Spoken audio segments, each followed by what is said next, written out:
Ameublement Tanguay en première ligne.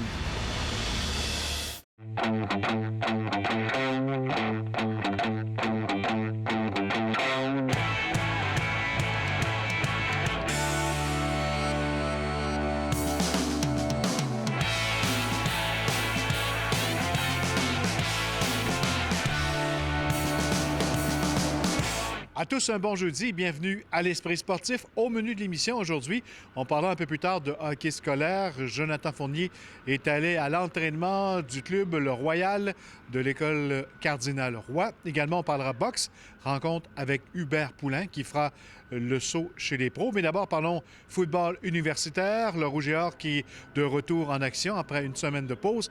Dimanche, en recevant les Steelers de Concordia au PEPS. On en a parlé avec le coach et quelques joueurs du Rouge et Or. Mesdames, Messieurs, le Rouge et Or de l'entraîneur-chef Glenn Gustaudet!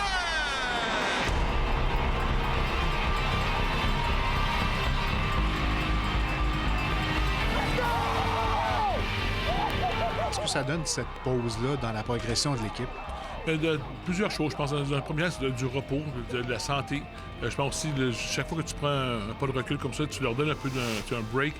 Tu as des électifs qui reviennent au jeu, qui sont beaucoup plus frais et dispo, plus réceptifs, mieux focusés. Ça me permet de travailler sur beaucoup de choses qu'on n'a peut-être pas pu travailler durant une semaine de partie. Aussi, ça me permet de récupérer sur notre corps un peu, de faire un petit peu plus de récupération. Robert marche arrière, ouverture en plein centre, le Breton Robert s'échappe vers la zone des buts, touché! Deuxième affrontement contre Concordia, la première fois à Concordia, victoire de 41-6. Est-ce que c'est une équipe, les Steelers, différente qui se présente au PEPS à la suite de leur match contre les Carabins le week-end dernier? Oui, je pense que c'est une équipe qui a gagné beaucoup en confiance, en exécution, pour les choses beaucoup mieux offensivement et défensivement. Je pense qu'ils ont simplifié un peu leur cahier de jeu défensif. Thomas Bolduc également sera de retour aux commandes de l'offensive. Ça a été également très bon pour lui, cette pause-là. Oui, en effet, je pense que c'est chaque fois que c'était un peu lancé dans la mêlée avec 3 jours de préparation avant McGill, là, je pense qu'il s'est préparé. Même si tu dis que tu te prépares comme tu vas jouer, quand tu sais que tu vas jouer, c'est une autre préparation, il a gagné en confiance. Ses coéquipiers ont gagné en confiance aussi avec lui, donc je pense que les pratiques de surplus vont aider tout le monde. On va tenter un placement maintenant et c'est réussi pour Côté. Encore le seul batteur habillé pour le match de dimanche. Comment tu vis ça? C'est le fun, c'est un beau vote de confiance de la part de l'équipe d'entraîneurs. À chaque semaine, on est en compétition, on se bat pour un poste. Puis je suis très content de ça, d'avoir eu ce vote de confiance-là. C'est plus que je vois d'action, plus que c'est le fun, plus que je peux contribuer au succès de l'équipe. C'est un gars qui est très, très calme. Je pense que où on l'a envoyé dans le match contre Sherbrooke pour faire les dégagements, c'est quand même un petit bout de temps qu'il n'avait pas fait ça. Il était un peu déstabilisé un petit peu, mais avec les semaines de pratique, c'est bien replacé. Maintenant, c'est parti jusqu'à la fin. Là. Comment on voit ça? Bien, c'est excitant. Je pense que c'est vrai que ça arrive un peu tôt, mais on va, comme je dis aux joueurs, il nous reste 8 semaines de football, de bon football à jouer d'ici à la fin. Donc, c'est un bon stretch. Assurez-vous de ne pas prendre de retard à l'école. Prenez soin de votre corps, du repos quand vous êtes capable, mais le football excitant commence. Cette semaine, on vit un petit peu la basketball mania au PEPS. T'aimerais ça vivre ce genre d'expérience-là avec le football, avec une équipe pro? C'est certain que je pense que toutes les ligues majeures, quand le monde, la NFL ou peu importe le sport, vont entendre que ici à Québec, ils ont aimé, ils ont été bien reçus, et tout était comme ça. C'est pas juste bâtir en confiance pour Québec et pour l'Université Laval. Donc, espérons que ça pourrait arriver. On a déjà eu des contacts avec la NFL dans le passé. Je pense que ça n'a pas abouti pour X raisons. C'est bien. Dur à cuire pour l'équipe de hockey de Saint-Georges dans la Ligue nord-américaine. Hubert Poulain fera bientôt ses débuts à la boxe professionnelle. Stéphane Turcot l'a rencontré. Avant de chausser des bottines de boxe, Hubert Poulain savait déjà très bien se servir de ses poings, mais en patin. J'ai tout le temps aimé ça quand ça brosse beaucoup, là, puis je m'en tirais très bien avec mes poings. Fait que là, j'ai dit, bon, mais pourquoi pas monter dans le ring. En vie, j'ai tout le temps été du genre à faire ma place. Là.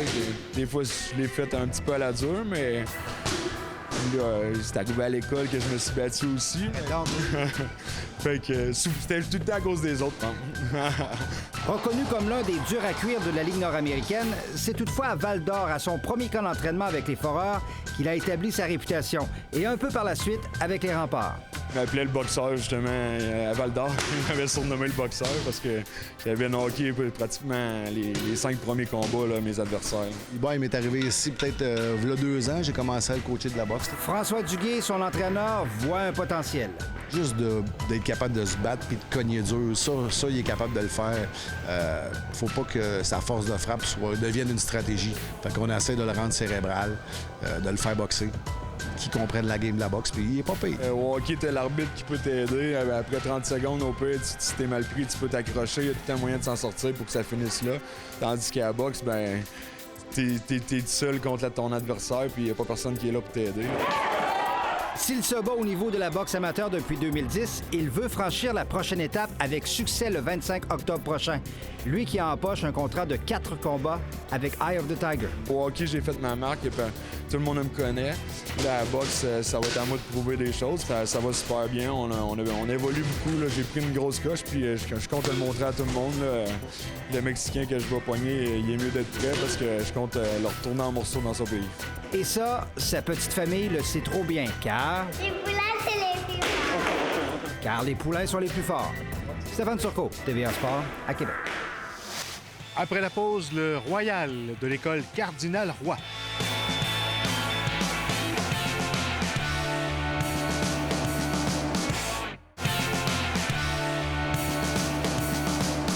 Parlons maintenant de hockey scolaire. L'école Cardinal Roy à Québec a été l'une des premières à offrir, il y a plusieurs années, un programme sport-études hockey.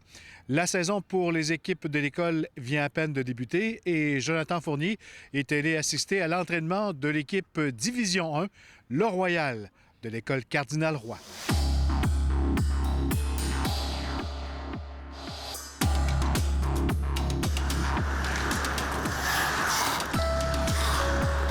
Le programme Études hockey de Cardinal-Leroy, c'est un programme qui date de quand? Vous faites partie sans doute des pionniers, des premiers qui ont amené ça à Québec? En fait, le programme à Cardinal-Leroy, c'est le plus vieux programme sport-études. Ça fait à peu près 35 ans. Moi, je suis allé au secondaire. C'était la 3e année de mémoire que le programme a débuté.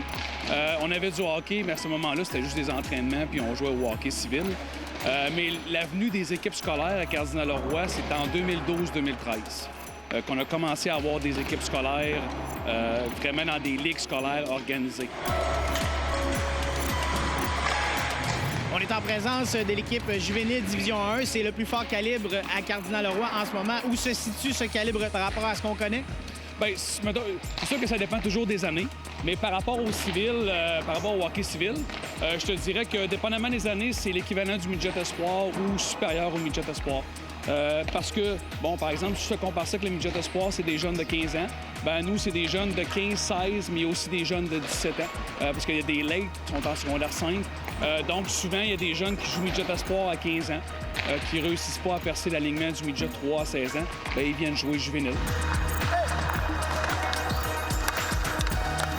On est à quelques semaines du début des cours de la rentrée scolaire. Comment ça se passe pour l'équipe jusqu'à maintenant? Ça va bien, les gars travaillent fort. On a une équipe jeune. Mais tu sais, tout ce qui est éthique de travail puis le niveau de compétition, là, c'est assez élevé, donc on aime ça.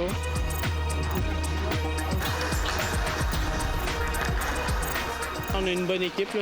On veut apporter de l'intensité à nos games.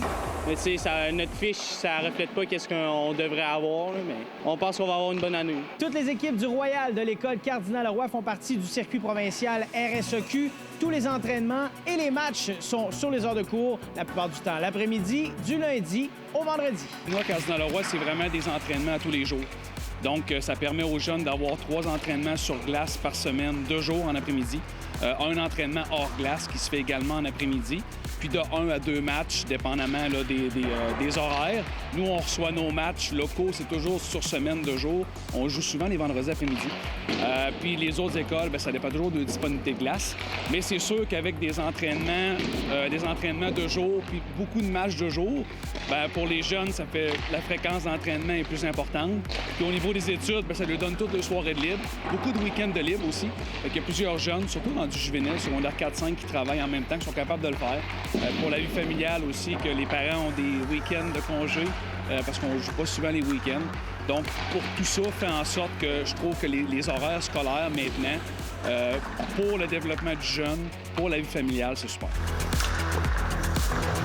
Ça fait 4 ans que je suis à Cardinal-Leroy, puis ça fait 4 ans que j'ai vraiment beaucoup de plaisir.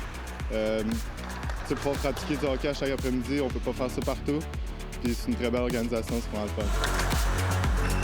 C'est vraiment mieux, là, la fin de semaine, ça nous laisse un exemple pour travailler, pour faire d'autres choses avec nos amis. Puis la semaine, ben, on s'amuse, puis l'après-midi, on joue au hockey. Depuis l'année passée, j'étais avec Cardinal-Leroy, puis ça m'a ouvert des portes. J'ai fait le challenge Jet 3 l'année passée, puis ça m'a aidé dans mon développement.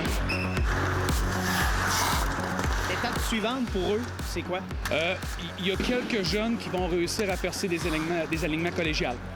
La Ligue collégiale Division 1. Tu vois, là, depuis 2012-2013, on a une vingtaine de jeunes qui ont passé juvénile D1 à Cardinal-Leroy, qui ont réussi à se trouver une place pour jouer collégiale Division 1. Il y a quelques jeunes aussi qui ont réussi à percer l'alignement du midget 3 à 17 ans. On a 2 jeunes dans les 6 années qui ont été repêchés junior majeur. Il y en a un qui a réussi à jouer 1 an à Bécomo. On a beaucoup de gars qui continuent au niveau collégial, avec les Dynamiques, avec les Lions de Saint-Laurent. Sinon, on a beaucoup de gars qui partent aux États-Unis. Il y en a beaucoup qui aimeraient ça aller dans les prep school. On en a un cette année, là, peut-être à un prep school au Maine. Donc, c'est le fun. Ça leur ouvre des portes un peu ailleurs. Ça leur permet de combiner études et hockey ensemble. Je trouve qu'on a des jeunes qui sont disciplinés, qui sont autonomes, qui sont structurés, qui ont besoin d'un certain rendement académique pour aller à l'école aussi à Cardinal-Leroy. C'est 3 périodes de cours par jour au lieu de 4. Donc, les jeunes doivent être disciplinés, doivent être autonomes, puis doivent travailler. Ils ont des devoirs le soir, ils travaillent fort durant la semaine. Moi, j'ai beaucoup de respect pour eux. Là. Je suis bien fier d'eux.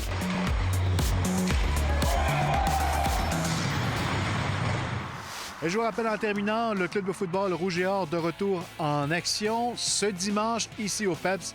Ils reçoivent la visite des Seniors de Concordia à 13h. Soyez au rendez-vous. Bye tout le monde. À demain.